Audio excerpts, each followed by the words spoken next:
Hello, everyone, and welcome back to episode 139 of the Salvaggio and Cratty Sports Podcast.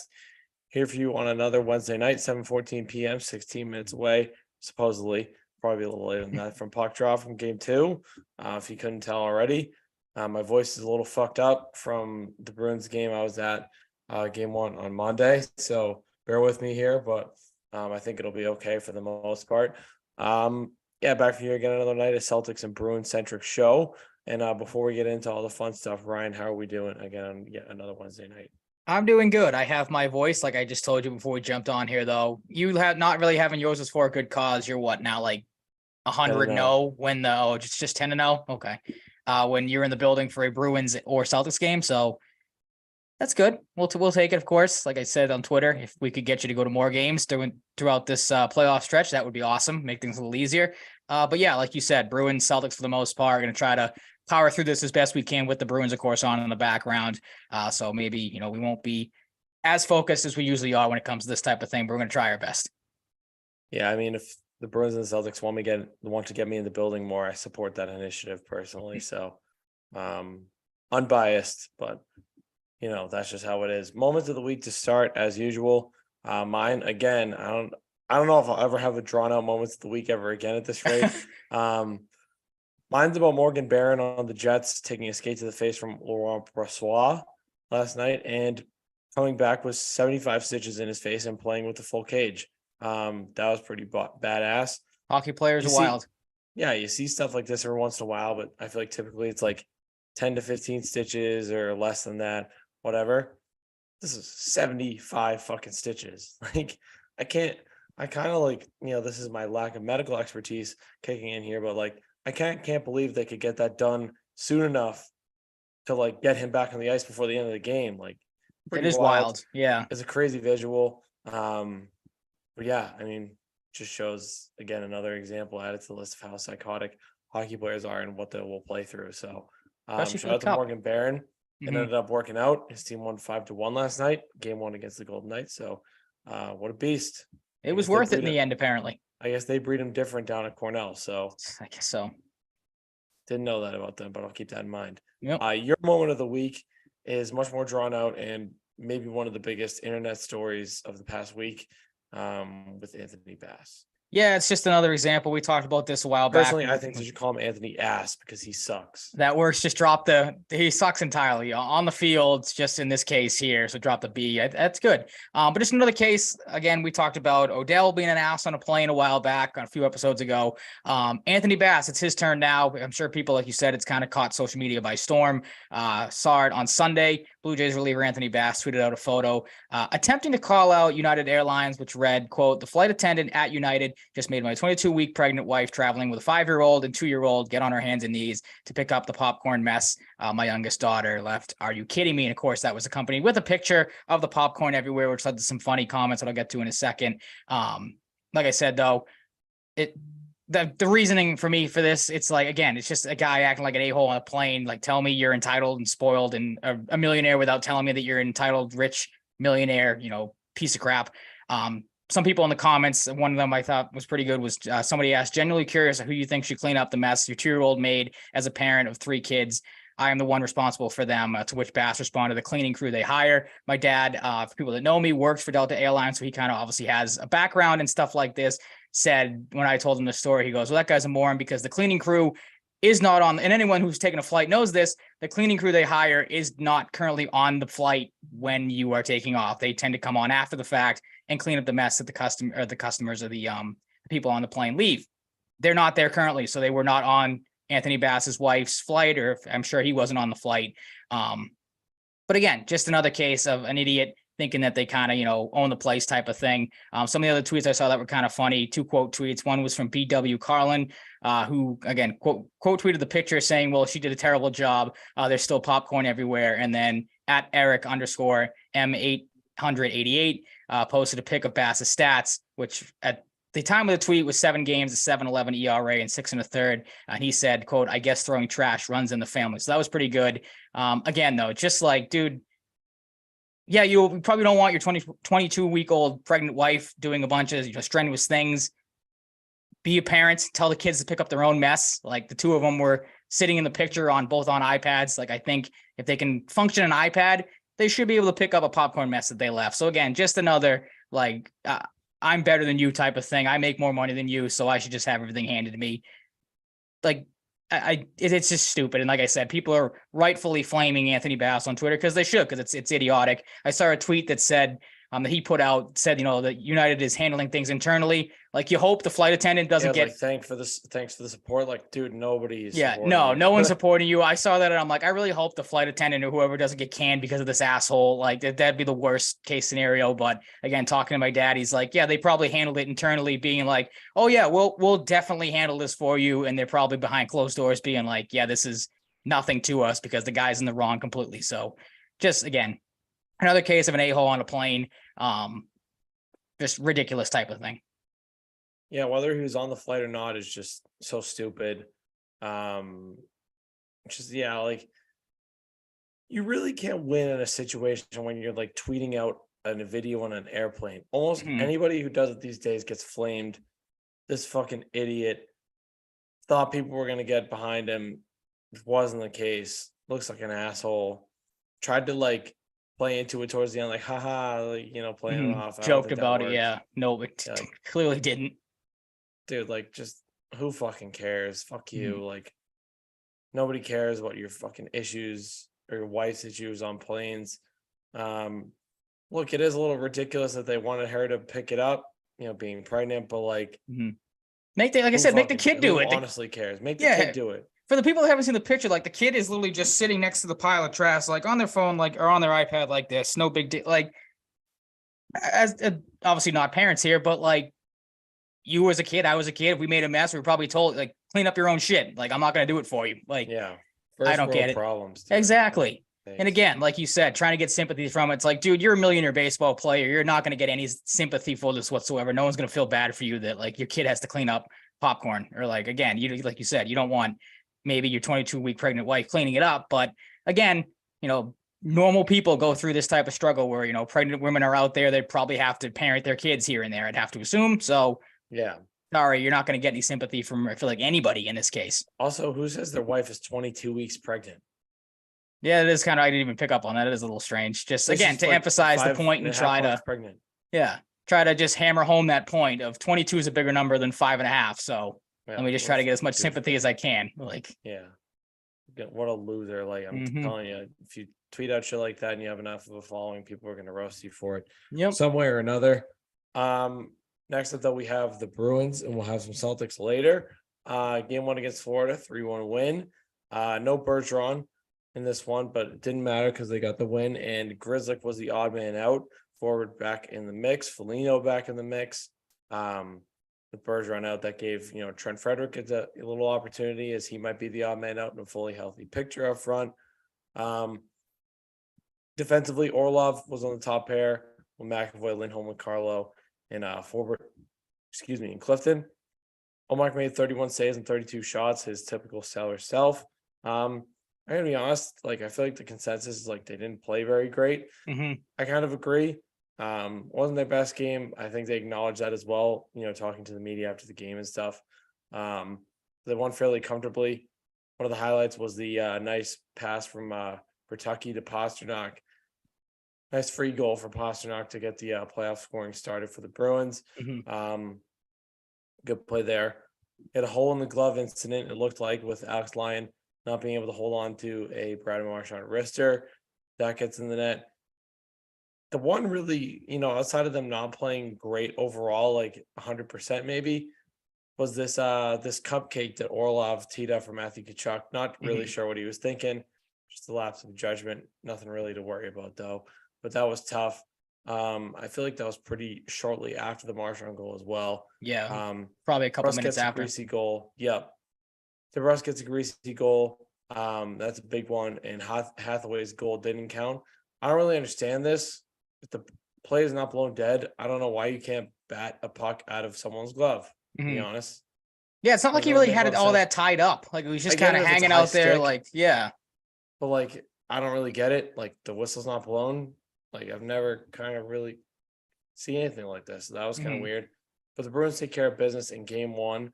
Like I said, not the best game, but a win's a win, and to start things off on the right foot at home is always big. Yeah, absolutely.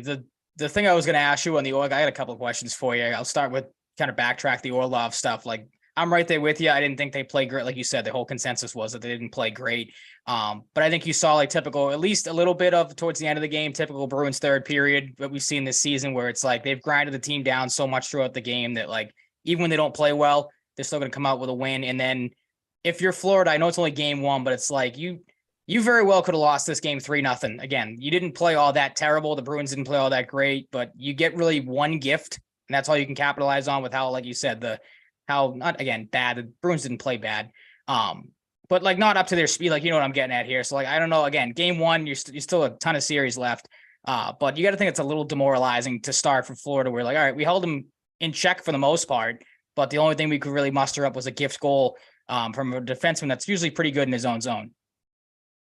Yeah, and I mean, it comes back to the point too, like the Bruins didn't play great, but we also saw highlighted, Lyon played okay in that, but like their goaltending is not strong. They have what are your thoughts on going back to him real quick? Sorry to cut you off there, but you surprised? Lyon? Yeah, they're not going with Bobrovsky after I don't think said, the week goal. He's fully healthy. No, okay.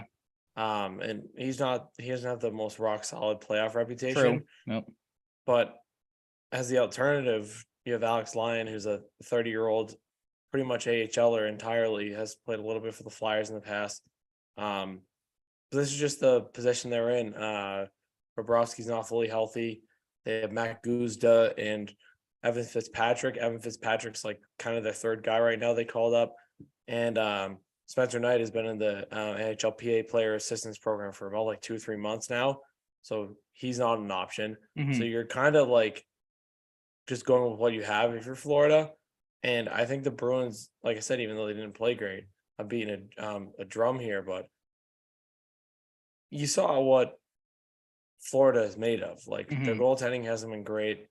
Even though, they made their way into the playoffs, their defense isn't great. And missing a guy like Sam Bennett hurt them. They get him back tonight. I thought Alexander Barkov was practically invisible. Yeah, I didn't really see him or hear really any of him, to be honest. So I imagine a response tonight from him. But like the Bruins just did enough. And one guy I think is not getting enough praise, besides really from Montgomery, is Taylor Hall, because he comes back late in the season, getting his feet under him. I said last week, like we saw a couple of those shifts where he just like flies around the ice at full speed when it looks effortless for him because his legs are so strong for like 2 straight minutes. Montgomery highlighted how he was good in the defensive zone, led to a lot of scoring chances in transition because of him. So I bet Taylor Hall plus 1,700 to score first tonight too. So that'd be cool. I did it last game too, didn't work. So hopefully we can hit that tonight. But yeah, I mean, guys like Taylor Hall stepped up. Tyler Bertuzzi, first career NHL playoff game. He was excellent. He was playoff MVP for the Grand Rapids Griffins a few years ago in the minors. So like there's kind of this storyline going in, like when he, pops onto the scene of the NHL playoffs, might have a legit game breaker here. And he showed that 2 assists. Him and Pavel Zacha get their first career playoff points in their first career playoff games. Pavel Zacha will be relied on again heavily tonight with Bergeron out as the number 1 center. Thought he played pretty well. I think it was, determined over time that, Bergeron was around the team. And now we know today because it wasn't sickness that was keeping him out of the lineup at this point. It was the upper body injury he's been dealing with. It seems pretty minor, but like you can deal with Bergeron out of the lineup. As great as he is, they're 5-0 this season now without him. So that just shows the like next man up kind of mentality of the team. Look, they're just getting shit done to start. Like, it wasn't perfect, but yeah, guys step up and they got shit done. Mark played great. I don't think the defense as a whole was overall spectacular. I thought Forbort looked pretty solid in his first game back. McAvoy looked good. But other than that, it was kind of like whatever for the defense, but a lot of different factors contrasted with each other.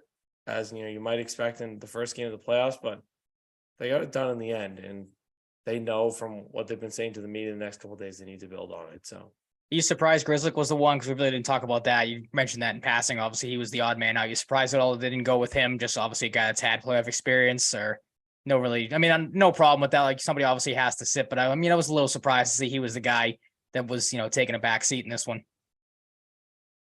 yeah, I'm a little bit surprised because Florida has like a more fast paced style when they're at their best, more so than like if you played the Islanders.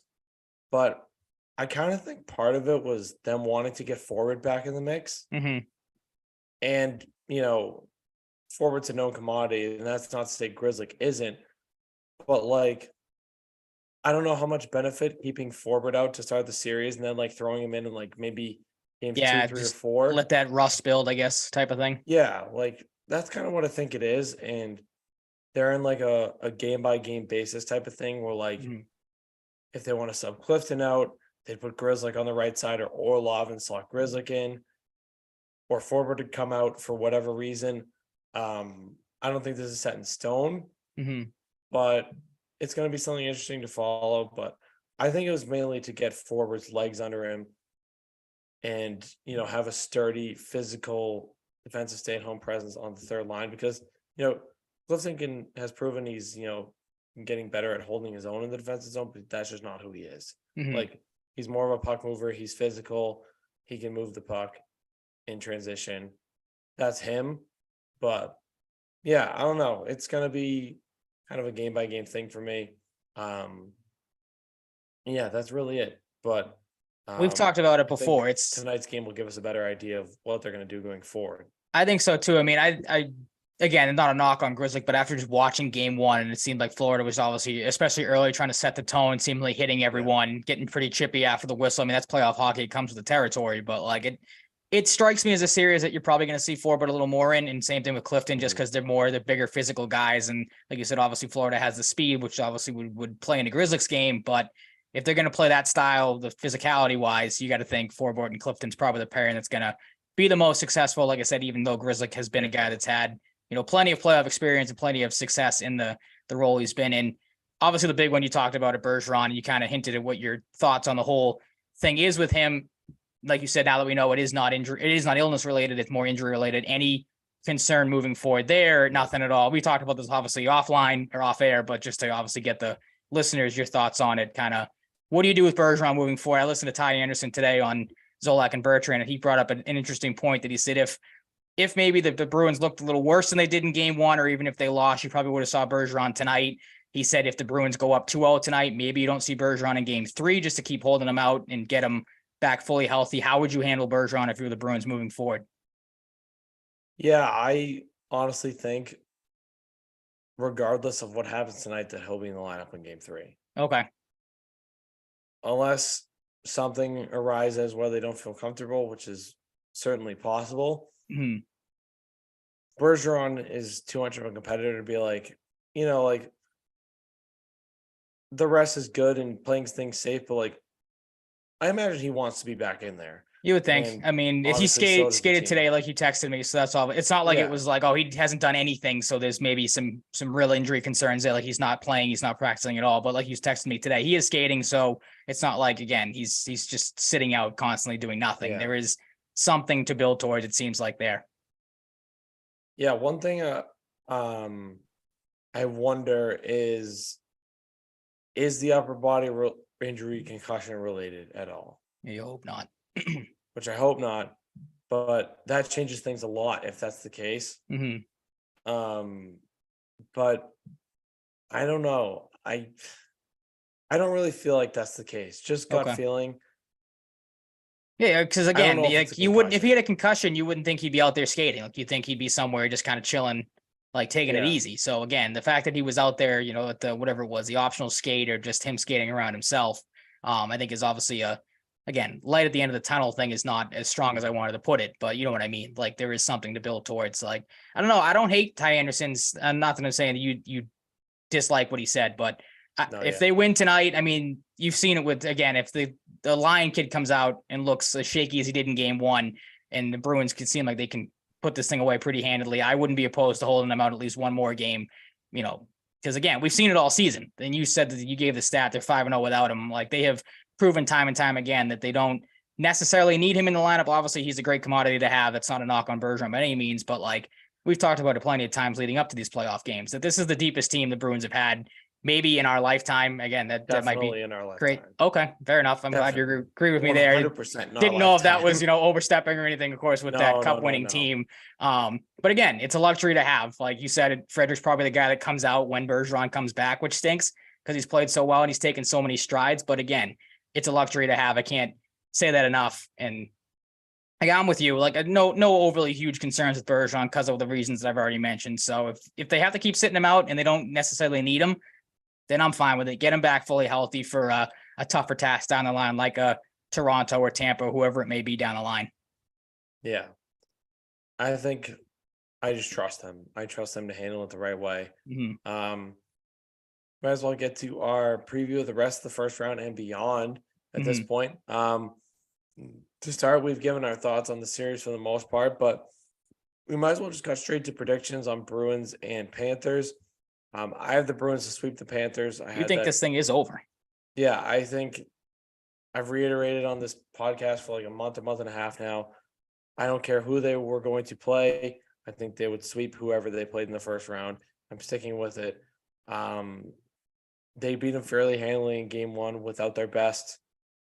This series is a sweep to me. It's not changing. Fair enough. I'm giving. I think we flipped our basketball because I had the Celtics in 4. You thought you were going to give Atlanta one game. I'm going to go that route in the hockey world. I'll give Florida one game. They're a decent enough team. I think Bruins maybe take the first 3 in this. Florida plays a little desperation hockey game 4 at home, maybe steals one, and then the Bruins come back home in game 5 and absolutely rout this team. I think, again, they didn't play their best game last night, but you did see some good things. Obviously, the power play looked decent on that second power play goal. So the Bruins, obviously, like you said, in good hands. There's no way they lose this series, especially to some 30-year-old journeyman goaltender. Yeah, I agree. The one thing I did want to really quickly, because I was going to text this to you last night when he was obviously in the middle of making all these fantastic saves, just to get your thoughts on it. Again, obviously with the outcome of how it worked, it really didn't come out to be, but like when he was making all those saves, I was sitting there, I'm like, I think the Bruins are going to win this game, but does it give you any sort of like, oh crap, is this going to be some no name? Because we've seen it before, some bum goalie comes in, gets hot at the right time and makes things a series more than maybe you should. But then you see obviously the Marchand goal, the Hathaway goal that I'm with you probably should have counted because I don't think that puck was tied up. I'm like, all right, never mind. I'm glad I didn't send that text because I probably would have looked a little foolish thinking that this guy would be able to steal a game or two. No, yeah, I'm not really worried at all. Fair enough. Let's get to the rest. Tampa and Toronto started off with a 7-3 victory for Tampa last night. Toronto made things interesting, but it didn't matter. Michael Bunting suspended 3 games today, which is hilarious. Can't believe they gave him that much of a suspension in the playoffs, but that's just how it is. It was a dirty hit. I 100% believe that. I didn't think so at first because I saw a certain angle. I was like, it just looks like he kind of caught him inadvertently, but definitely a dirty hit. 3 games is a lot, but it's very funny. Don't care. Look, I imagine you're in the same boat. I can't bet against Tampa against fucking Toronto. It's not in my DNA. I can't do it. I'm going Tampa in 6. I'll take it a step further. I can't bet Toronto, and I don't care who they're playing. I can't bet them in any series because it's the Toronto Maple Leafs. We've seen this story way too many times that, they could go in and have a season like the Bruins had. And I feel like still, because it's in their DNA, find a way to just piss it all away. So I'm going 1 extra game. I think it will be a good series. I think they'll bounce back. I have Tampa Bay in 7. Yeah, like Sergei Samsonov. Oh my God. Ilya Samsonov. Holy fuck. Oh, jeez. Said like, I played like shit. I will be better. I got to be honest. After that game, I wouldn't be surprised if the Lightning swept them. Okay, that's a hell of a prediction. Like there is some talent on that Toronto team, but again, it's like you can't just gloss past the fact that it is Toronto. I know it's 1 game, but I don't know if anything has changed. No, well, that's what I've had this argument with my grandfather before, where he's like, "Oh, maybe they got to get one eventually." I'm like, "Yeah, what they do, like I'll believe in Toronto, but like it's so engraved in this team that they're gonna find a way to choke something." Like the thing too, like I understand Toronto fans getting mad about the length of the bunting suspension, but like they have their best prospect, Matthew Nyes from Minnesota, just waiting to fill in it for his spot. Mm-hmm. You can't really be that mad about that. Matthew Nyes is No. very good. He's strong. He's a powerful skater. He's an awesome offensive player. You can't really complain about that. You can complain about the length of the suspension, but regardless, Matthew Nyes or Michael fucking Bunting, it's lightning. I can't do it. Andre Vasilevsky still, in fact, exists. Yeah, that's another factor too, where it's like you talk about a goalie that can just take obviously different standpoint. The best elimination game goalie ever. Yeah, I can take over a series and then some. So, and he looks like he's fucking 8 feet tall in the net. Mm-hmm. Hurricanes, Islanders. Hurricanes are currently up 1-0 in game 2. They won 2-1 in game 1. I'm going Hurricanes in 5. I think they're the much better team. I think the Islanders barely squeaked in for a reason. They're only saving grace to potentially steal a series.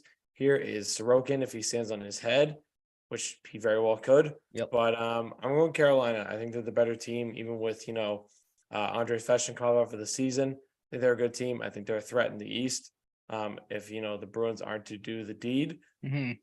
It's Hurricanes in 5. I could see the series being done in 4. But yeah, I'm gonna give the Islanders 1 game. I'm right there with you. Same thing. Hurricanes in 5. I debated back and forth this being my one sweep because, like you said, the Hurricanes are just leaps and bounds. It seems like better than the Islanders. Obviously, you'd like an Islanders upset for that the Bruins factor. I don't want to have to go through Carolina, but like I said, and you mentioned it too. Obviously, Carolina's just leaps and bounds better. It's an easy series for them to take. Yeah, I just really don't see a scenario unless Sorokin goes nuclear. They win the series, and the Bruins and Panthers just got underway 20 seconds ago. And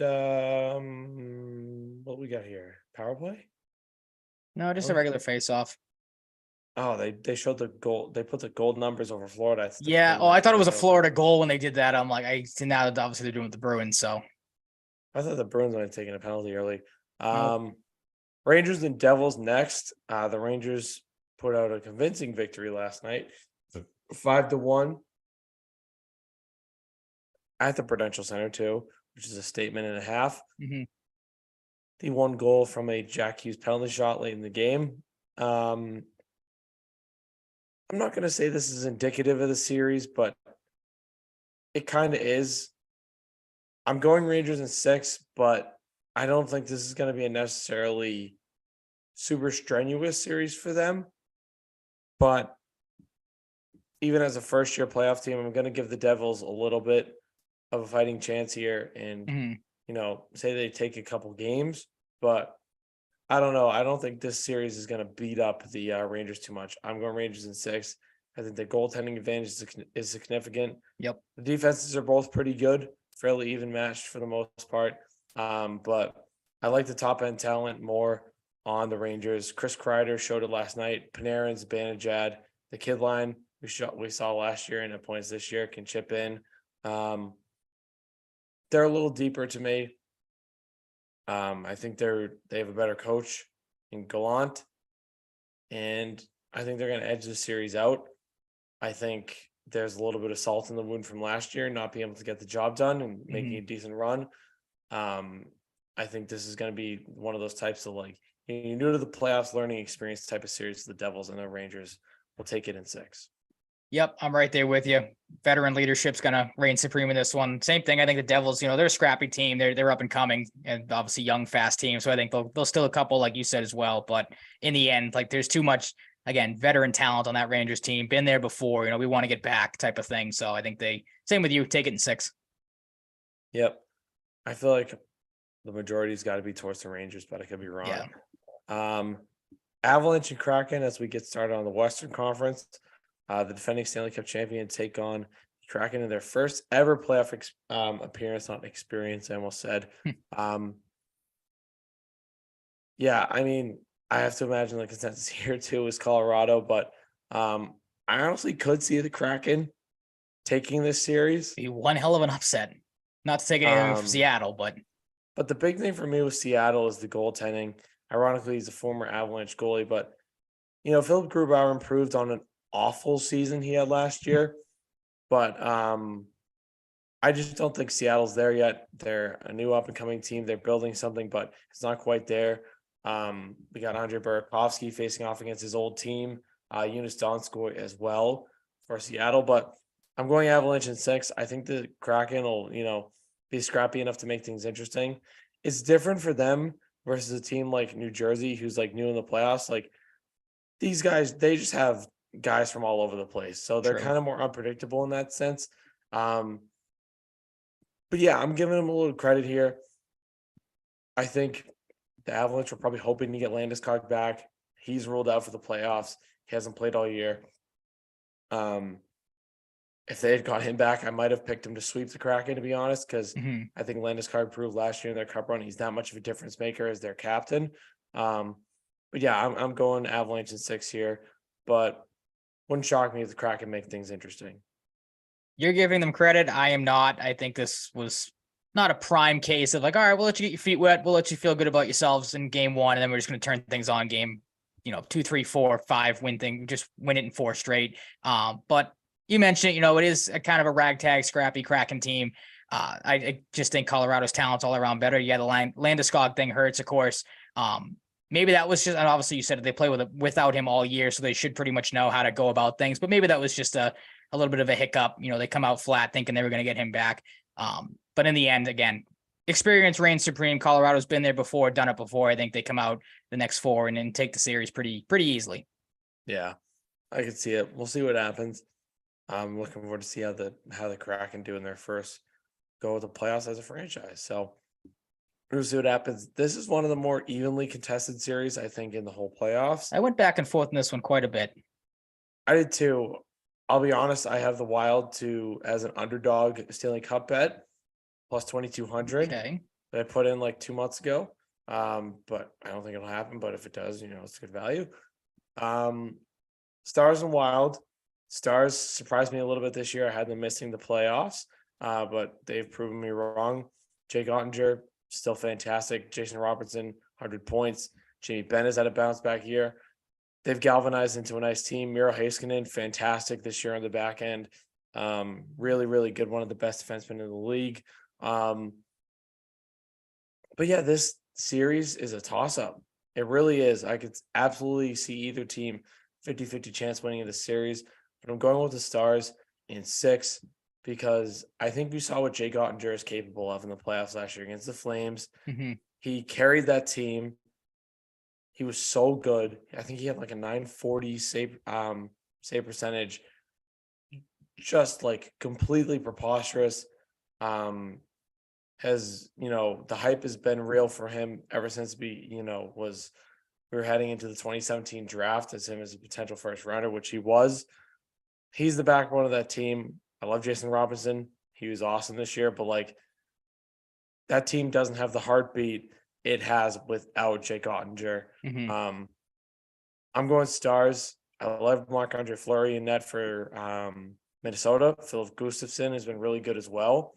They have, a couple good options, but I like the Stars a little bit more.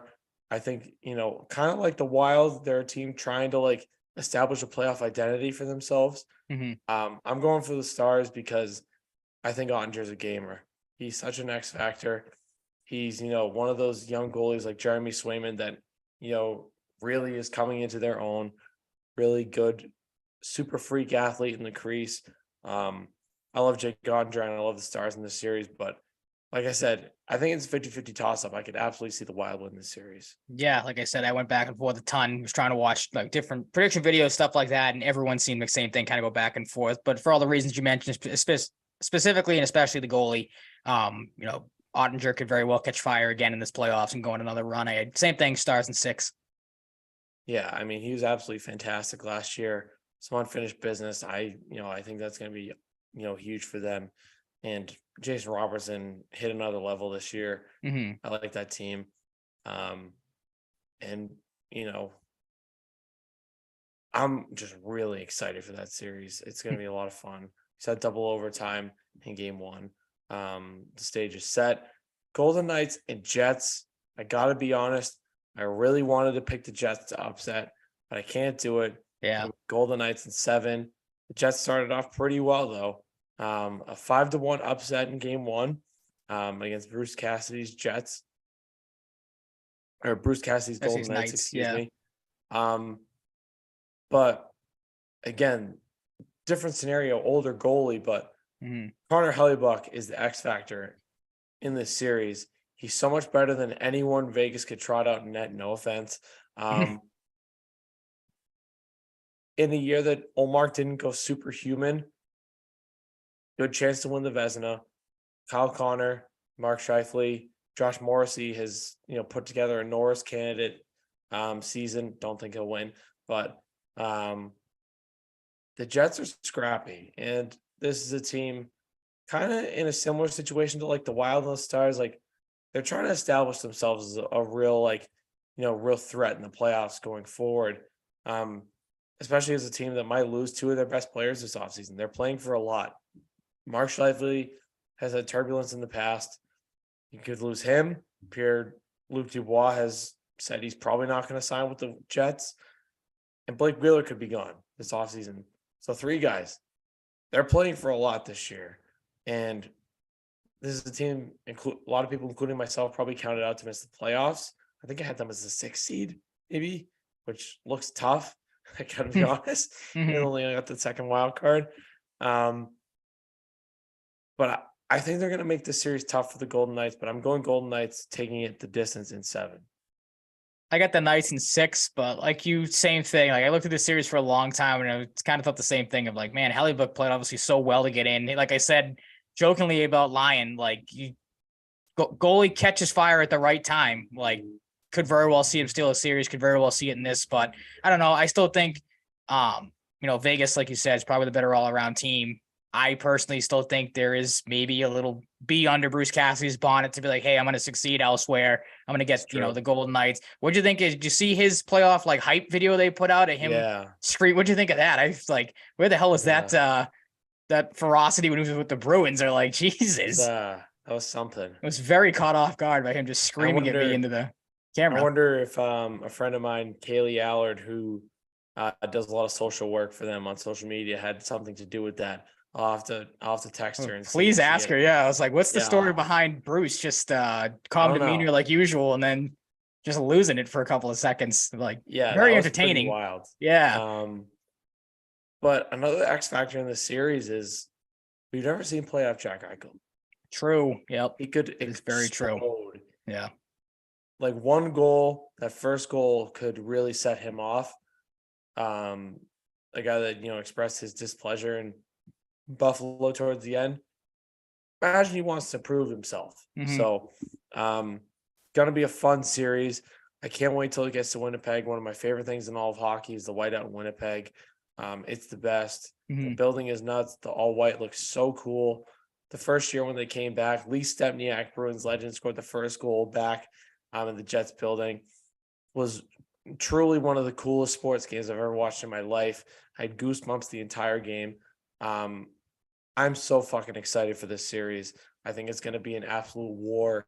One series, unfortunately, I don't think is going to be a war is Edmonton and LA. I got respect for LA, I really do, but I think Kevin Fiala potentially out for the whole series is a huge loss.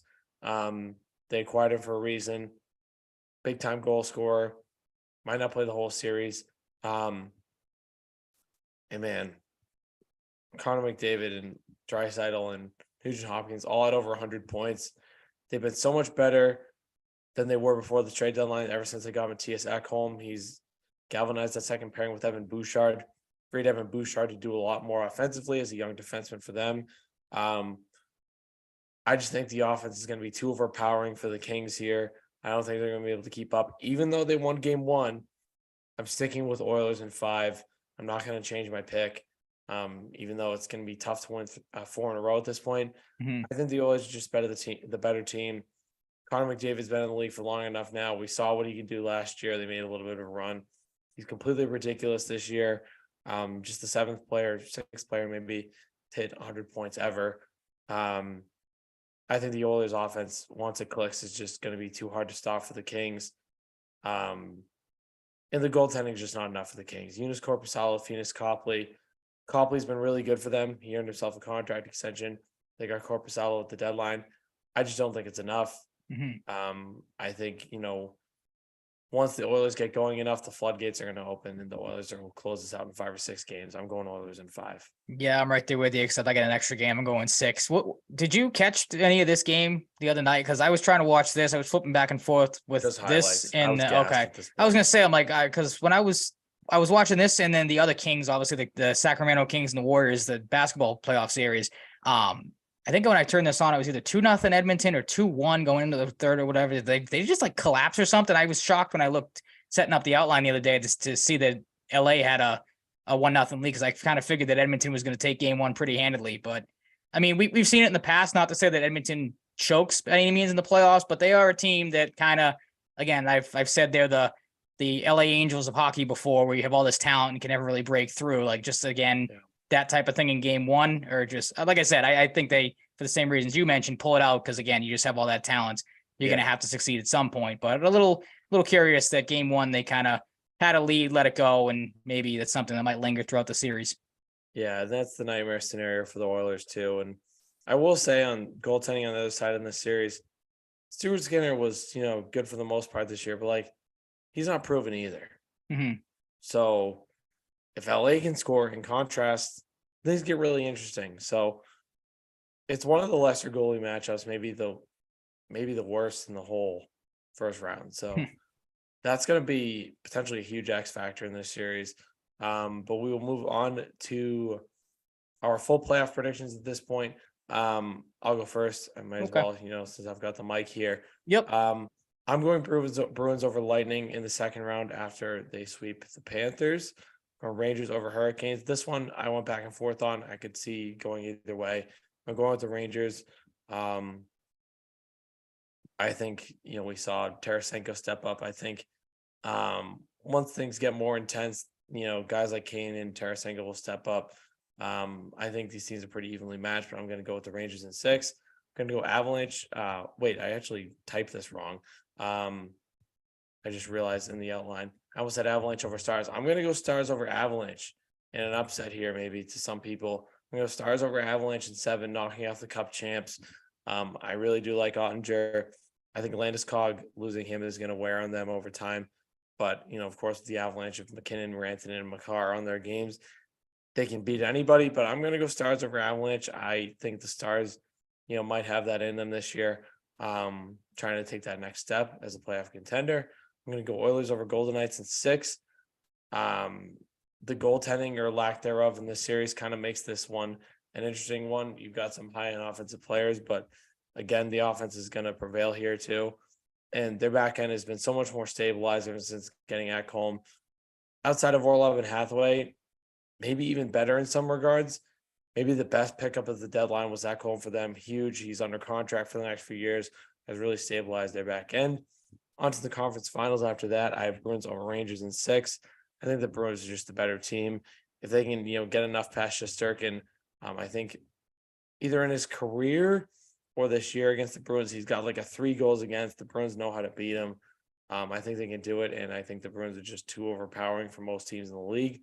I'm going Stars over Oilers in 6 as well. I think the Stars will know that you have to, and they have the capabilities as well to kick it up a notch against a high-octane team like the Oilers. It'll be a tough task, but I'm going for them in 6 over the Oilers, setting up Bruins over Stars in 6 in the Stanley Cup Finals, and Linus Ullmark winning the Conn Smythe for the Bruins. I've been on this team all year. I can't pick anyone else besides them to win the Cup.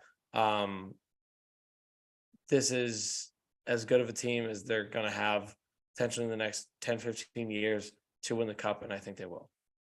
Okay, your typo, I had to be excited. I thought we had a couple more differing things then, but then I obviously didn't read far enough down because of that Stanley Cup final would not have happened if that typo was a thing.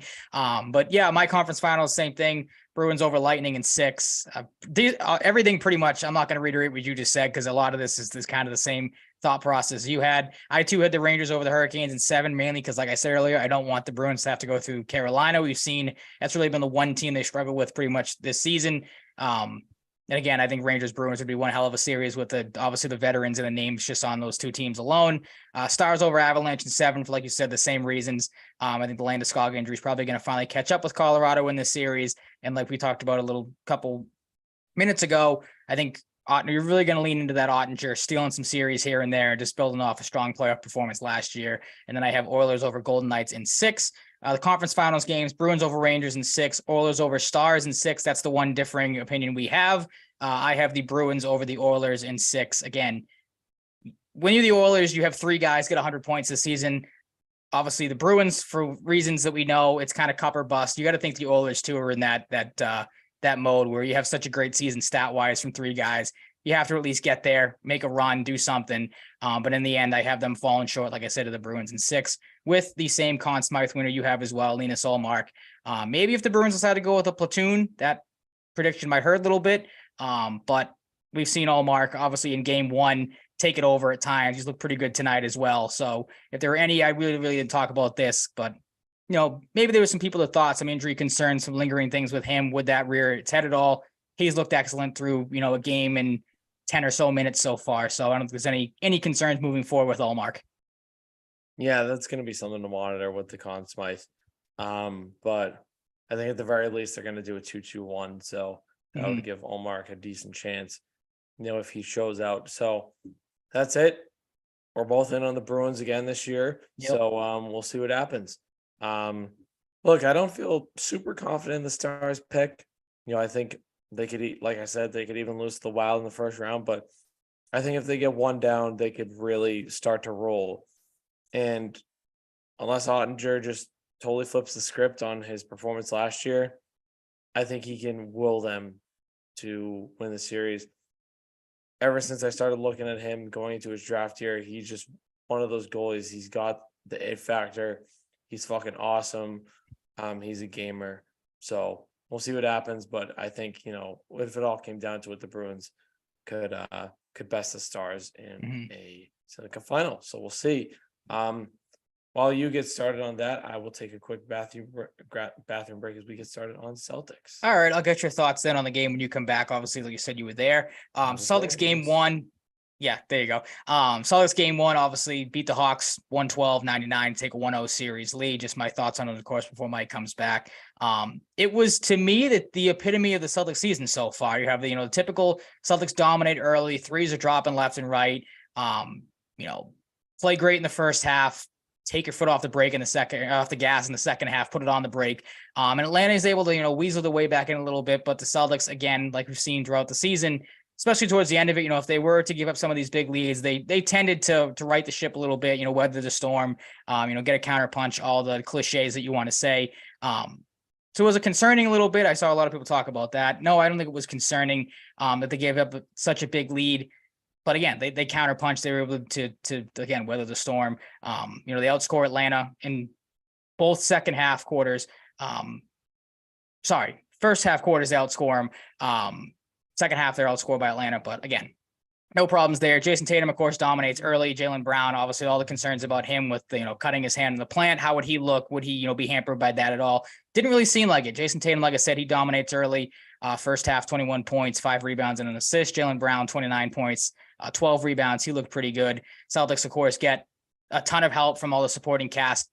Derek White played well. Marcus Smart turned into typical Marcus Smart in the playoffs. 11 points, 7 assists, 7 rebounds, 3 steals and 2 blocks.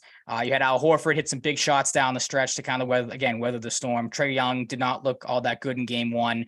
And again, Celtics have 16 turnovers in the game. Wasn't great, but they're able to limit the damage by only allowing Atlanta to score 12 points off of them. You, like I said, were in the building when you walked away. What were your thoughts from, being there, of course, atmosphere-wise, just play style-wise? I talked about it a little bit. I thought this game kind of epitomized what the Celtics season was. Get up early, have this big lead, kind of fall apart to start the second half. But as we saw them do down the stretch, when those big leads start to kind of falter, it seemed like down the stretch toward the end of the season, they were able to figure some things out and maybe, weather those storms a little bit better than they had at the start of the year. Kind of your overall thoughts on how game 1 looked. Yeah, I thought first off, the atmosphere was great. Really loud. Highlights for me were seeing Robert Kraft. We got Christopher Mintz-Plasse, who is a Celtics fan. also known as McLovin and Mhm. Superbad, there with his fiance. And then the place went nuts once they showed McAvoy, DeBrusque, Pasta, frequent attendees of Celtics games this year. Yep. And Lindholm with them courtside was awesome. I was going berserk. That was great. Expected to see a good chunk of them there. Good to see them supporting each other. I wonder if any of the Celtics are at the game tonight. Maybe they're resting. Couldn't blame them either way. But I think a big thing in this game was, it was a little back and forth at the beginning, but once the Celtics took over, it was hard for the Hawks to make a sizable dent Mhm. in the Celtics lead. And I think limiting Trae Young early was huge. He started off over 5, couldn't get anything going, only finished with 16 points. Obviously, this game's a lot different story if he could explode for 30, 35, 40. Mhm. And that was the biggest X factor. I think so far in the series in general, they've limited Trae Young pretty well. Rob Williams looking pretty spry, knock on wood, has Yeah, been exactly. huge. Marcus Smart's been himself. Tatum and Brown have hit shots when they need to. Dark White, fantastic. Malcolm Mhm. Brogdon, really good.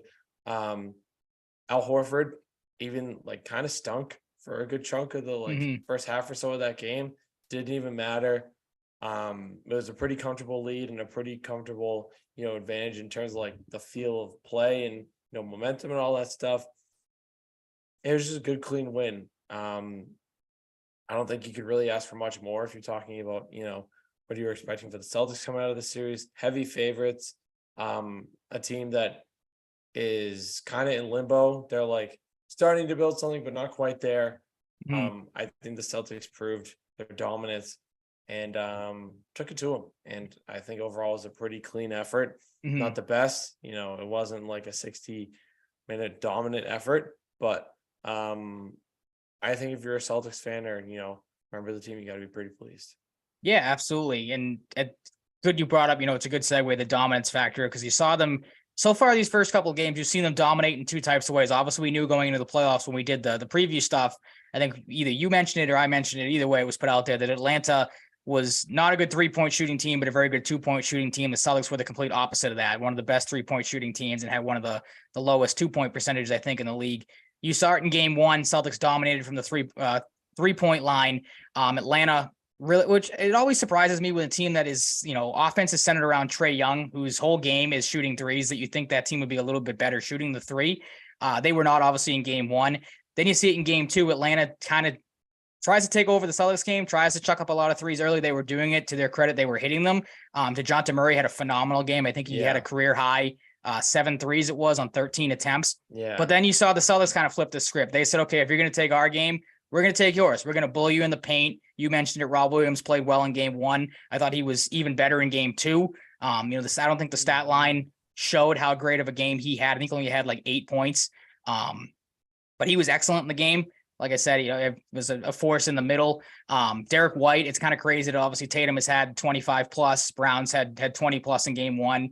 I wouldn't think it's too crazy to say Derek White might be your best player in this series for the first 2 games. He's been incredible with everything he's been able to do. Yeah, you didn't see a ton of Brogdon have, really a lot of success in game one. I thought he was good last night in game two, 13 points off the bench. Hauser's kind of had his moments here and there getting him, but hasn't done a whole lot. I've seen some people, Grant Williams has not played at all, which has been kind of surprising. I'm not too worried about that because I think that the mindset is you should be able to beat Atlanta with pretty much anybody on the roster. You save Grant Williams for a more physical series, like a Milwaukee, like a Philadelphia. So I'm not too concerned that he's not playing in this series at all. But just on that point I opened up with, you've seen the Celtics win 2 games so far in 2 different ways that the Hawks have not had an answer for. So I think we predicted it. I think you had a sweep as well when we did the prediction show last week.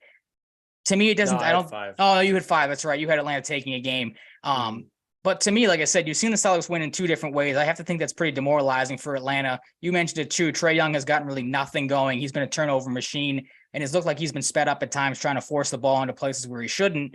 If Atlanta can't figure these things out and the Celtics continue to dominate in the ways they have, I have to think the series is going to be over in 4 because it comes back to the talent level and the Celtics.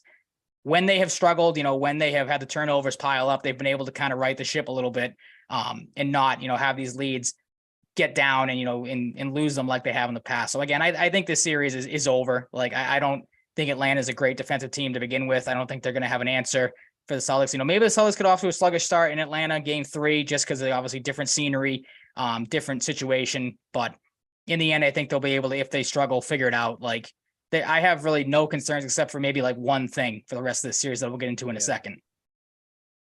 Yeah, the thing with game 1 for me is like you had Murray very clearly the best player for the large majority of the game. For Atlanta, like that's a good thing for them, but it also highlights that like you need more from Trae Young. And if that they've got nothing from him. If that continues to be a theme, the Celtics can withstand a push from Murray versus, Trae Young maybe dropping like 20-25 at best if they can limit him to that. Yep. And yeah, I think they, this goes without saying, even though I'm going to say it, like they've been feeding off the energy, especially, being their game 1. The place was insane. I don't know if I'll ever see a Celtics game in person that was quite like game 1 against the Nets last year, but this is pretty close. I forgot you went to that one too. That's right. Yeah, that game was insane, especially with the Kyrie chants and stuff. Yep. But look, this Celtics team, going to a team like the Hawks, they experienced a long run last year. Like, even if they didn't, I'd still be confident. But like, for a team that accomplished what they did last year and ultimately fell short, unfortunately, they're not losing to the Hawks. They're just not. No, there's no way. Like, there's too much FU in their DNA now. Revenge tour type of thing. Fuck you tour, whatever you want to call it. This team is just, they're not bowing out in the first round. No. It's just simply not happening, and it won't surprise me in the slightest if it's a sweep. But it's also crazy too, because like we saw the Celtics do what they did last year with Derek White in the mix. He's leveled up, and then you have Brogdon too. Like, this team is arguably in a better spot than last year to win a championship. Yeah, absolutely. It's the same thing we talked about with the Bruins, probably the deepest Celtics team you've had in quite some time, with the amount, again, the fact that Grant Williams, who's one of your better bench players, for certain situations, has not played a minute yet in this. I can't remember if he got in maybe the last couple of seconds last night. I don't know, it was Cornette that came in off the bench, but the fact that Grant Williams has not played at all and you haven't needed him, and again, I think that's by design, just shows, again, the depth of the Celtics team. And you mentioned it too, like, DeJounte Murray has a nice game in game 2, had some moments in game 1, but Atlanta's getting pretty much nothing from anybody else. Like, Trae Young has not had a great series so far in just 2 games. John Collins has not done a whole lot. I can't remember, his name getting called really at all. Clint Capella's been taken out completely. He even said it himself. I think I saw it on Twitter today, talking about just the Celtics spacing and obviously having to guard Al Horford. He takes you out of the paint because he can obviously shoot the 3. That obviously opens up so many different things for the Celtics. And then the Celtics are getting, it seems like, Rob Williams out on the floor a lot, obviously coming off the bench when Capella's out of the game. That only helps the Celtics out too. So you said it, I talked about it too when we did the prediction stuff. Like, this does not concern me, this series, especially watching game 1. To me, at times, it felt like just another regular season game, because it seemed like the Celtics at times were toying with Atlanta, which, again, you never want to obviously overlook your opponent. We've seen what the Celtics have, done when they've done that before. But this series, it just feels like it's different. You mentioned it for the reasons why. Like, they have that, it seems like, FU mentality. I think Marcus Smart said it best going into the postseason. Obviously, we're all smiles now, but when we get in there, you're not going to see a lot of happy faces, because obviously they know what this means and what they want to accomplish. So they're in great shape. You mentioned it too, Derek White. The leaps and bounds he's taken. He's talked about it himself, not being all that comfortable last year, coming over at the trade deadline, not really knowing his role. Obviously, those things have filled out tremendously this season. And he's been excellent. Obviously, you hope for him to continue the pace he's been on, because he's been great. He's an elite player. Yeah, absolutely. I mean, it's crazy to think of, like, obviously you have Rob Williams on the bench. You're sitting there going, man, they should be starting this guy. But then you look at their lineup. It's like, who are they really going to take out to get Rob Williams out there? Like, you're not taking Derek White out of the lineup right now, because he's been, like I said, arguably your top player. Especially with Rob's injury history. If you can find a situation where he can be successful off the bench, take it. Absolutely. Yeah. Take it. Yep. Starter minutes are only going to make it harder on his body, which we've seen, with like a snap of a finger or snap of fingers. That didn't make fucking sense. Yeah. Something can happen to him, unfortunately, knock on wood. But like, yeah, if you can get success from him off the bench, like, why not do it? Just keep, yeah. It's like a kind of like hybrid load management type of thing, is it not? It seems like, yeah, seems like the typical case of if it ain't broke, don't fix it. And the way they've been handling things these first two games, like they've got to be pleased with pretty much everything that's gone on. Again, like I said it, I think while you were in the bathroom, you'd like to turnovers from game one to get down. I think they were in game two for the Celtics. Yeah, they were 14 in game two compared to 16 in game one. But again, like if they're turning the ball over and they're limiting Atlanta's points, you can live with it. Obviously, going down the stretch and going further into the playoffs is something that'll have to, fix itself and figure itself out. But right now, again, the talent level of both these teams is just so astronomically different that this series should be over by the, probably the time we get on here next week. I don't know when game 4 is, might be Monday night. But the Celtics should not have a problem with this. Like I said, my biggest concern, just really quickly looking at the rest of the series, it has to be without question the health of Jaylen Brown. Now, again, he has not been, it seems like, hampered by that finger at all. There have been moments where, the cameras caught him kind of toying with it. I know game 1, he said it reopened. I'd have to assume it was on that monstrous dunk he had that the place went crazy. Because then he had a similar situation last night where you saw him could have gone up for a kind of open court dunk, but he laid it up. So I'm like, okay, that finger probably has to be barking a little bit. Any concerns with him moving forward? I kind of thought about it today. I'm like, if the Celtics go up 3-0, I wouldn't really hesitate, I feel like, to give him the Bergeron treatment and say, hey, if you want to maybe sit a game or just we'll limit your minutes here. Exactly. Or play him less. Like his minutes were down only by 2 minutes, of course, from game 1 to game 2. Any concern with Brown moving forward from what you saw? Obviously, you were in the building. You got to see probably a little bit more than I did, but anything there? No, I'm not worried, but like I'm in the same boat as you. Like in game 4, if they're up 3, or even in game 3, if you pull away and you have a lead in the third quarter or something, like a pretty substantial lead, just keep an eye on his minutes. Like this is a team you are going to beat. Yeah. Like Jaylen Brown's long-term health and comfortability is more important than giving him a few extra minutes. Absolutely. Than padding his stats or anything like that. Pad his stats and, maybe extend the lead by 4 to 6 points. Like you got to be smart. And nothing about Joe Mazzulla's style tells me that I need to worry about this. So, it's just one of those things you have to manage on the fly because, like you said, like it could reopen. It's one it of already those has once. Unfortunately, wonky incidences. Incidences. I'm just making up words tonight. It's okay. It's all right. I don't know. But yeah, I mean, Maybe that's why I don't have a fully functioning voice. You're not fully in, but it's My whatever. voice is still gone from Monday night. Yeah. So, like I said, though, it went towards a good cause, but a good cause rather. Carolina again. Are they up 2-0 now? Yeah. Damn it. I really want an upset there. That was the one thing I was going to ask you about the hockey stuff before you jumped up. Out of all the series that you had predicted, what was the one that you think maybe you could see the upset the most? Winnipeg. For anybody that may have Winnipeg? Winnipeg. Yeah. Okay. That was the one I probably went with too. Cause like, I don't know, like we both had Tampa Bay over. True. He's been good enough for a while to the point where like, I think Winnipeg has enough to make things really interesting. Okay. And goaltending could be a problem for Vegas. All right. And just kind of the other point I was going to have, like we have a couple of series, obviously, hey, like I don't. To anybody listening who only listens to the hockey part, maybe, I hope you listened at this point because you're getting some bonus hockey. Yeah, you get hockey in the basketball segment. But I was going to say, like, we have obviously maybe there's some people that think us picking Tampa Bay over Toronto was an upset, but I don't. Those are two similar teams. So, like, I don't consider that an upset by any means. Or same thing with like Minnesota, Dallas, depending on how you go with that. Two very similar teams, two very close seeds. Yeah. But interesting that you say that. That was the one I would probably pick too for, again, the exact same reasons. Like you can't count out a guy that, like you said, if Ullmark didn't have as crazy as a year as he had, Hellebuyck for what he was able to do to get Winnipeg into the playoffs is definitely Vezina consideration enough as is. Yeah, absolutely. Yep.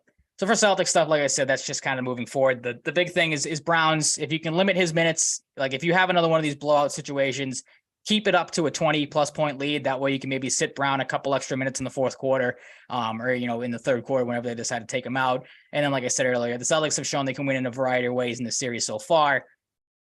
You knock on wood, because obviously, again, I said it, you never want to count anybody out in the playoff series because anything can happen. But with how these first two games have gone, with how just one-sided it has looked at times, the Celtics should be able to finish this series pretty handedly. Yeah. I mean, What more can we say that we haven't said? Exactly. You're beating a drum, like you said earlier, to pull that back again. And on the other series, just really quickly looking across the NBA, just getting some thoughts on the series that are going on currently, or have had 2 games play, of course, like the Celtics have had. Another series that's probably going to be over in 4 is the Philadelphia and Brooklyn one. The Nets are probably looking at a second straight year of getting swept out of the playoffs. Philly obviously taking game 1 in the blowout, 121-101. A little closer in game 2, 96-84, but I obviously, other than the Celtics, haven't caught a ton of these games. So just going off of some highlights and stuff like that. Brooklyn really hasn't had an answer for Joel Embiid. James Harden had a great game 1, was terrible in game 2, but you saw Philly's supporting cast step up.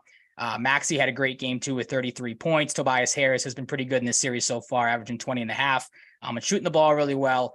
Brooklyn, we talked about this in the prediction, has some nice pieces. Mikal Bridges is a great piece they got in the Durant trade. Cameron Johnson has stepped up tremendously since Kyrie left.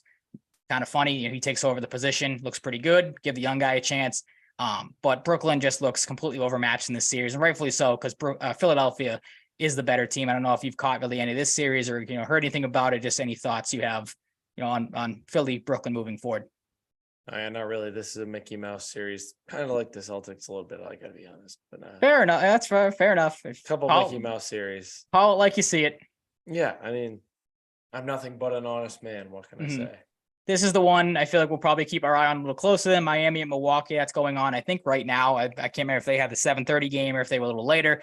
But there are some storylines to keep an eye on for this one. Miami, surprisingly, maybe a little bit of an upset. This one, I said you had Milwaukee in 4. That's right. I can't remember if I had Milwaukee in 5 or 6. But I really didn't count Miami. Yeah. Dude, the guy turns into Michael Jordan in the playoffs. I don't understand it. I should have factored that in more than I did. He's the epitome. I like Jimmy Butler. I think he's a great player. Don't get me wrong, but he's the epitome of just kind of not sleepwalking through the regular season, because he has plenty of great games, but average regular season, dominant postseason. It's the craziest thing. It's just the guy literally flips a switch. Before John Morant turned into a psychopath, he was my favorite, non-Celtic. Just love watching him play. Love his personality. But Jimmy Butler, dude, he has this very interesting personality, kind of like a fuck you type of personality. Absolutely, yeah. To step up in the big moments. He's been in the league for a while. He's playing for something to prove every year now. Oh shit! I thought the Bruins might have just buried one there. He's gotten plenty of chances from what I've seen. Yeah, but. Oh my goodness. But yeah, I guess sorry, Heat fans. If you're listening. Yeah. Sorry for the disrespect. Yeah, like I said, though, there are some things to keep an eye on. Tyler Hero, of course, broke his hand in game 1. That could be a potentially huge loss. We've seen him had some big moments in the playoffs before. Like Jaden McDaniels did. Yeah, absolutely. He actually broke his hand on a thing that mattered. Yep. But in Miami, they had 6 out of 9 players finishing double figures. So Miami does have some pretty good depth. Milwaukee's depth might be tested as well in this series, as Giannis is dealing with a back injury. He came back, tried to play through it, did not look all that comfortable. Chris Middleton has had some moments. He had 33 points. Drew Holiday, 16. Bobby Portis, 21. Grayson Allen and Brook Lopez also had double figures. But this series will probably come down to, whose depth can outlast the other. I don't know if Milwaukee has enough compared to Miami. Again, Miami just seems to turn it on in the playoffs and guys step up their games. If Giannis is hurt or if he's lingered and can't go, this could be an upset watch, just because, again, the seeding and everything, 2 pretty close, talented teams, but definitely one to keep an eye on. Again, because down the line, Celtics could end up getting Milwaukee. I texted you this the other day. You never want to obviously see the guy get hurt. You'd like Giannis to play to make the series great, but if the Celtics can get Milwaukee without Giannis down the line, might not be the worst thing possible. Like you said before, you've said it multiple times. You play who's on the schedule, you play who's in front of you, and you kind of deal with what you got. Yeah, but at the same time, like you said, it's a much different outlook for the Celtics if Giannis doesn't play. Absolutely. But like I said, it would appear my disrespect for the Heat. Clearly, they listen to the podcast. So. Yeah. So who knows? Absolutely, yeah. Jimmy Butler, come on the pod. After the disrespect, I don't know if he's going to want to. You said he's got that FU mentality. He might use that on you to be like, nah, this guy counted me out, and you can shake hands and make up. Let's mend the relationship, Jimmy. There you go. Clearly listens. Clearly listens. Absolutely. Duncan Robinson's a podcast guy. He probably listens. Yeah, okay. So Maybe we got him listening currently right now. Probably Duncan, not though. open He's probably invite. playing. Open Yeah. invite. Yep. On to the Knicks and Cavs, surprising game one, maybe. Again, depending on how you look at this one, because as we talked about last week, probably the most even series out of both. Maybe the most fun one to watch so far. It has been entertaining to say the least. The Knicks tip game 101-97. And then the Cavaliers took game 2, 107-90. Like I said, pretty even so far. Islanders on the board. 2-1. Islanders on the board. Palmieri, maybe. Very nice.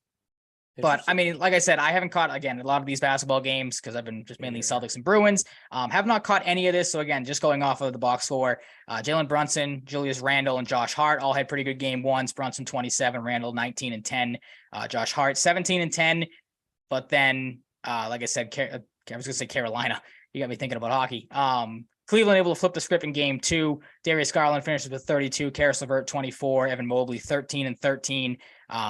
Help Donovan Mitchell, who had 17 and 13 after a 30 bomb in game 1, didn't get any help, takes game 2. We talked about this last week. This is a series that we both think is probably going to go down to the wire, and it is better because we talked about, we didn't know if Julius Randle was going to play. There was some questions, he's going to test things out before game 1. He's looked good so far. If he stays healthy, this will be a better series than we even thought it might be last week. Yeah, this series is kind of living up to the billing for me. One of the more tightly contested projected series so far. So yeah, I mean, you got Cleveland trying to, prove themselves on one end, and then you got Jalen Brunson, like maybe one of the best additions to a team in a long time. I think you could make that case. Probably maybe the best offseason addition this year. Everything he's been excellent for the Knicks. Or see from highlights, like this guy is money for the Knicks. He's a guy Dallas could gotta be use. Got to be a nice change of pace, given their misfortunes over a long stretch of time lately. But yeah, Dallas definitely could have used to keep around. Absolutely. Maybe they wouldn't have even got Kyrie in that event. Probably not, unless they wanted to move him for it. But I wouldn't have done that. Look, I've made it clear in the past that I don't really watch basketball outside of the Celtics. If I were to pick a game to watch outside of the Celtics, it would be either this or the Sacramento series, because Sacramento is looking to do something special right now. So this series, this is the one I've watched out of the obviously I've watched the Celtics ones the most, but this is the one I've caught the most of outside of Boston and Atlanta. Like this series has loved Donovan Mitchell. He's a friend. He's turned into an absolute stud. Friend of JB and JT. I got respect for Donovan Mitchell. Yeah, he wanted him to be a Celtic too. So yeah, that would have been a hell of a thing. But he's got respect across the league. He won. I saw either today or yesterday. They give out. I didn't even know they do this. Give out, the most clutch player award in the NBA. He took that home. He has shown. Yeah, he has shown why in the playoffs so far, averaging 31 points per game, shooting over 45% from the field. He's been excellent, averaging 3.5 steals a game. Was one of the biggest reasons why Sacramento is currently up 2 games to none on Golden State. It took a 126-123 winning game 1. Golden State had a chance, of course, to tie that game, but did not hit the 3 at the end of the game. And then the score of game 2 was not the talking point. Sacramento won that one 114-106. Anybody who watched that game or woke up and saw the highlights, or maybe the low light, depending on how you think of the player. Draymond Green's back at it again, stomping on players. But there were Warriors fans, and apparently the Warriors themselves that think that was a justifiable move. More so wanting to complain about Sabonis. I don't know why I couldn't think of the player's name. Sabonis grabbing Draymond Green's leg, which has led people to be like, oh, where was Draymond supposed to go? All that crap. He has since been suspended for game 3. I saw you kind of shaking your head out of the corner of my eye. Your thoughts on that whole situation? It's just more of the same. Draymond being his usual douchebag self. Yeah, look, grabbing the leg is not great, but that doesn't justify stomping on someone's ribcage and potentially breaking ribs.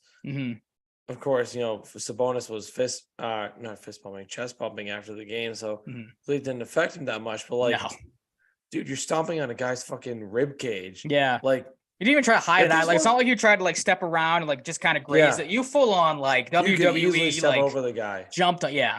Well, he doesn't think so. If you hear this post game interview, he was like, I don't know where I'm supposed to go in that situation. He's like I said, the Warriors are crying about it, thinking that I saw their reason behind it today was they say that Sabonis has used the basketball as a weapon in this series, to which I earlier was like, didn't know John Wick is playing on. Well, that's what I'm like. John Wick's playing for the Kings, where everything the guy holds is a weapon. Like, I don't know how Sabonis is using a basketball as a weapon to like attack. So I don't understand it. I think it's the Warriors again, just trying to find anything they can to defend Draymond's action. Because at this point, like the season he's had so far with this, people who may have forgot his year started off by punching Jordan Poole in practice. Like, it's just the player he is at this point. Like, he's more of an agitator and a guy to stir up controversy. I thought it was hilarious as they're trying to figure it all out last night. He's yelling at Kings fans and egging on Kings fans to yell back at him. Like, the whole guy's just a clown show at this point.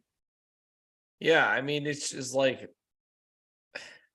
look, I get it's the playoffs, but I think stepping on a guy and stomping on them a little too far is more than a 1-game suspension. Yeah, it's funny that would both suspensions for him and Bunting kind of maybe 3.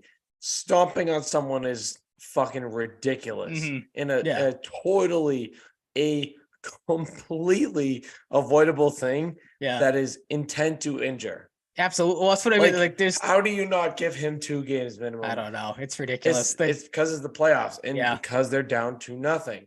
If it's a 1-1 series, maybe they give him 2 games. Maybe I'm thinking into it too much. I don't think I am. Trying to break someone's ribs is worth more than a 1-game suspension. Like, I never understand I mean, it's in his nature. Like, he complains about it, and that's kind of but again, like, at one point do you sit there and go, okay, I kind of have this reputation of like, I'm kind of a pain in the ass. Like, I've had plenty of games where I've gotten technical fouls and plenty of playoff games. That's a lot of people seem to think that's what obviously spurred the Cavs comeback in that, coming back from 3-1 down. They said the same thing. Like, if Draymond played that game, that series is probably over. If he doesn't get suspended, the series is probably over and Golden State probably wins. Dude, like, you have a history of this. How do you think you're going to get away with that and not get suspended for it and not have some sort of repercussion for it? I don't care what your reaction is or what you think is justifiable. I'm with you. Like, did Sabonis grab his leg? Sure. Is that a basketball play? Probably not. But you don't then respond by, and again, there were 2 different angles of it. The ESPN angle had the side angle where maybe if you're an idiot, you can just think, okay, he's trying to step over him and he maybe gets him.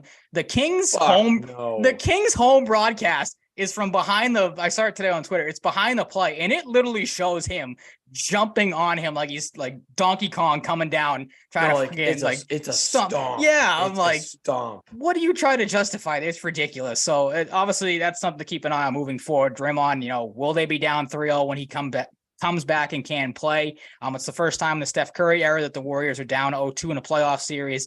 The first time Golden State has lost consecutive playoff games since the 2019 finals against the Kawhi Leonard-led Toronto Raptors. So that's kind of crazy to think about how just dominant that team has been. Again, don't take anything away from the Warriors. They're a great team, but this stuff's ridiculous. I'll say rest in peace to my finals prediction because the Warriors are winning the series. You don't think so? No, dude. It's the Kings. I'll give them credit. Like, I may have overlooked. Like, I kind of thought the beam. I guess, yeah. They've taken to that beam thing, but I mean, they are a much deeper team than I thought. I kind of just thought their whole team was Fox and Sabonis, but Malik Monk has had a great series. Exactly, like, because remember when they traded Tyrese Halliburton and everybody was like, "What the fuck are the Kings doing?" I was one of those people. I was like that's a horrible trade. They're going to be terrible forever. Yep. We talked about it on the show, and you gotta give them credit.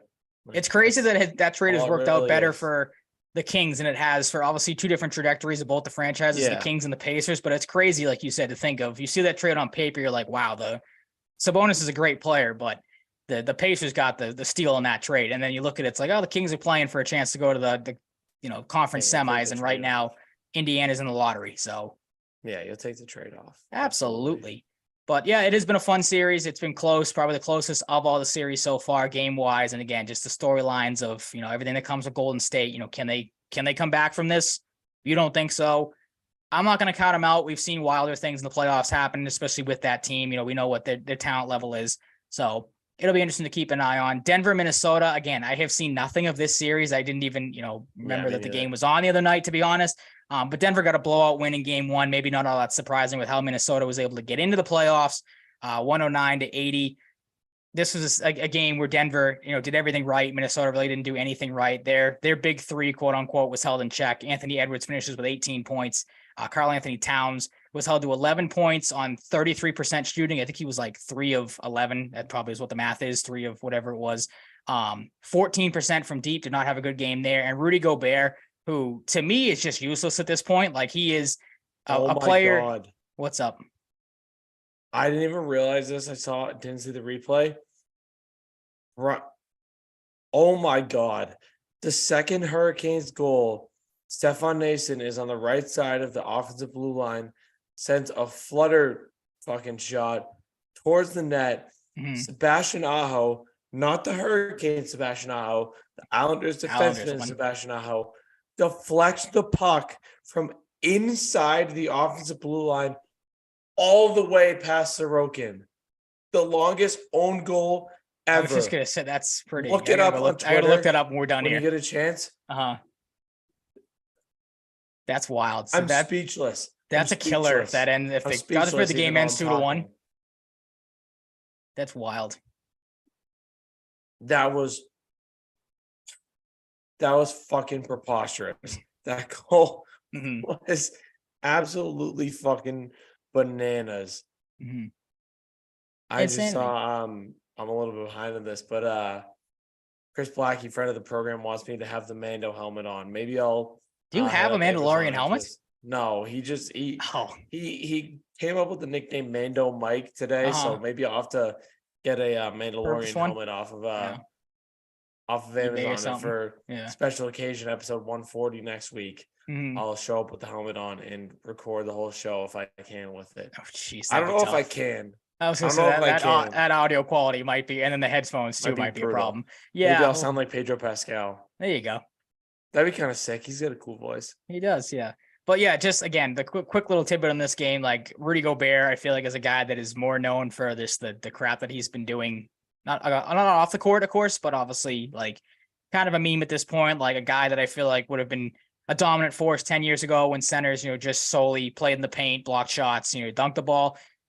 To me, again, useless might be a little strong, but in this series, like he's a guy that's probably going to get taken to the wood chipper against Jokic, as great as a player as he is. Denver's depth was on display. I was going to say DeJounte Murray again. Murray finishes with 24, Porter 18, Caldwell Pope 15, Bruce Brown 14. Crazy that Nikola Jokic is your fifth highest point scorer and you win the game in a blowout fashion. He was excellent in the game. 13 point, 14 rebound, double. Aaron Gordon mixed in 13 points as well. This is a series we talked about. Minnesota squeaks into the playoffs coming off the play-in series. Denver's probably going to win this pretty handily because, again, they are just the all-around better talented team. And I think Minnesota, people thought at the time the Towns Gobert trade wasn't going to work to begin with. That connection was not going to go over well. Didn't look all that great in game one. Not all that effective. We'll have to see how that kind of plays out throughout the rest of the series. Yeah, it's not going to go well for Minnesota. That's all I have to say. It's just not. Phoenix was able to tie their series up after a surprising game one loss to the Clippers. Clippers took it 115-110 in game one. Game two, Phoenix 123-109. High scoring games in both, as we expected with these two teams. Game one, Kawhi Leonard carries the Clippers for a 38-point game past Kevin Durant and Devin Booker's 53 combined. And then game two, it was the Booker and Durant versus Kawhi and Russell Westbrook duel. Booker finished with 38, Durant 25, Kawhi finished with 31, and Westbrook 28. Nice to see Russell Westbrook, look like Russell Westbrook for a change. He's fit in pretty well with the Clippers there. Even though he freaked out at a fan, and he did. He told the fan, to go screw, basically. A steak with no silverware. Very weird. Yep. Very weird video. But Russell Westbrook sucks. Sometimes I wonder if he cares more about what fans think about him than just, at this point in his career than the basketball aspect of things. But fucking loser. Oh my God, he is a loser sandwich. Oh, what an impossible guy to root for. I would have loved to have known the background of that video because it looked like he was yelling at the guy like in a suite. Like I would have loved to have known how that came to be or I think it was Coley Mix said it, like how did Russell Westbrook break into this guy's living room to yell at him? Like it was just a very weird setting there. He's played well in the series so far, so I'll give him credit there. But I'm with you, like more of a loser than not. At least in my opinion. Phoenix again was able to get help in that game two as well. Chris Paul, after putting up 7 points in game one, goes for 16 in this one. DeAndre Ayton's looks pretty good. And Torrey Craig's been a pleasant surprise for Phoenix so far as well in the regular season. with a mustache? Maybe. Yeah, maybe. Torrey Krug's not in the playoffs, so maybe That's true. Yeah, they're not. If you ever seen them in the same room, let me know. Torrey Krug got like height extension surgery, like Kyle Broflovski like Kyle did. in South Park. Yep, that's exactly right. I knew you were going there as soon as you started that. But yeah, he's been a nice player for Phoenix so far. Averaged just a little over 7 points in the regular season, 45% shooting. In the playoffs, he's averaged 19.5 and is shooting 71.4 from the field. So talk about a guy stepping up when the lights are bright. I know, right? Like someone might have to check him for a little something, maybe. I don't know. Maybe decent player. Maybe he's facing an 80-game suspension like Max Scherzer. That's I could have made that as my moment of the week. The fact that Domingo Germán gets away with rosin as his sticky and needs to wash his hands, but Max Scherzer gets slammed with a 10-game suspension coming up. That's ridiculous. Last playoff series though for the NBA as we wrap it up here. Lakers and Memphis. One I think we both picked to be an upset. It's off to a good start. Lakers are depending on how you look at the Lakers, of course. But off to a 1-0 series lead for LA. They won 128-112. Again, like the Milwaukee series, I think the big storyline is Ja Morant injured himself on a charge. I think he's a game time decision tonight. I saw with a hand injury. So if that lingers, can Desmond Bane and Jaren Jackson Jr., who both had decent game ones, 22 and 31 respectively, can they carry Memphis or the Lakers? Like I said last week, you don't count out LeBron James. He played well in game one, 21 and 11. Anthony Davis added 22 and 12. And the Lakers got depth scoring from Rui Hachimura, 29 points for him, and Austin Reeves, 23. D'Angelo Russell had 19. If the Lakers can get consistent depth scoring like this, that playoff run for the Lakers might not be the craziest thing that I've predicted here. Again, being a Celtics fan, you hope the Lakers bow out in the first round because, you'd like to see that. But I don't know. I said it last week. I'll say it again. This game especially showed it. I think Memphis are frauds. Yeah. And Jaws hurt, right? Yeah, Jaws. Yep. Yeah, like I said, game time decision. I think exactly. Yeah. GG Memphis. See ya. Might be a quick series if Ja can't go again. Memphis' depth against the Lakers' depth. Maybe a toss up to some, but again, like I said before, I don't count on LeBron James anymore. I think this series is might be a short one if Ja can't go. Yeah. See you, Memphis. It's all over. Hate to break it to you. Hopefully, we don't have any Memphis fans that are going to get too upset about this, but I mean, they got to be accepting the reality a little bit, Yeah, their season kind of ran off the rails a little bit, or a lot of it, depending on how you want to look at certain things. And since Jaws tomfoolery, it has been just a tomfoolery and hijinks and shenanigans. Yeah, yep, and shenanigans, yep. But who knows? In a Red Sox note, as my phone dings here as we wrap it up, they are currently down 7-2. Yeah. Corey Kluber is washed. Hopefully I didn't make if there's people listening, make any enemies. I've already pissed off the Cutter Crawford fan club on Twitter, if you follow me there. Oh no. Yeah, I know. I texted you last night. I can't believe we have the worst people to get on the wrong side. Yeah, I can't believe we have people defending Cutter Crawford. The guy has one good 6. If you're one of these people listening right now, fuck yourself. If you're defending Cutter Crawford that hard, you need to get some fucking hobbies. I swear to God. Like, I don't know if you're family, but still, it's like. Well, that's what I said on Twitter. I'm like just getting random text messages of advanced stats, or not text messages, random tweets about advanced Cutter Crawford stats. I'm like, dude, do you guys need a hobby, or like, are you family friends? And I apologize. Like, I don't get it. The guy has one good outing against the Mike Troutless Angels lineup, and everyone wants to lose their minds about the guys. Get a hobby, fly a kite. Yeah, exactly. Do something. Bertuzzi. You were very delayed. You were very delayed on my. You said you're watching on your laptop, right? Okay. I got on my iPad on the side. On your iPad. I got Bertuzzi's score point. So there you go. Yeah, you are very behind. Florida's in the Bruins zone right now. So. Oh, they are for me too. Oh. Who's at the puck on your screen right now? Oh fuck. Lindholm in the defensive zone. All right. All right. Well, I think that's going to wrap it up for the show tonight. I imagine my voice will be back to normal by next Wednesday, but who knows? I thought that would be the case this morning. That wasn't the case. So we'll see what happens. We'll take it day by day. Fight through it, as we always do. Absolutely. Wait, what? There's no way that's a goal. That's not a goal. Come on. I don't know. I gotta see a replay though. Now they're ruling the goal. I don't think they're gonna overturn it. Son of Oh, a fuck. gun. Well, what can you do? The Bruins are going to win anyway. So, There's no concern. Is yeah, it no down concern. 1-0? Who cares? Yep. Like you talked about earlier, the Bruins are good in the third period. So if they Yep. don't get this started, the second they'll get it started in the third. I'm not really Mhm. worried. Thank you so much for listening. You can find us wherever you find your podcasts. You can also find us on the Full Press Coverage YouTube and Twitch channels if you want to check those out. You follow me on Twitter at Mike_Cratty. You can follow Ryan at Ryan_Salvaggio. And you can follow the show at Sal and Cratty Pod. You can follow us on TikTok as well. Oh, damn. I thought Martian just scored right away. What? Sorry, they had a insane scoring chance, and I think it might have been Orlov hit the side of the net. Like literally gross. the side of the net. All right. Well, we got time left in the second period here, so hopefully they'll get some headway going here. Thank you so much for listening. Stay safe, stay healthy, be nice people. Go Bees, go C's, and maybe even the Red Sox if they decide not to suck. So, we'll talk to you next week. The draft is coming up, so we'll have some draft content in the next That'll be next week. 2 or 3 weeks or so. So look forward to that if you're an NFL draft fan. And we'll talk to you then next week, next Wednesday. Peace out. See you later.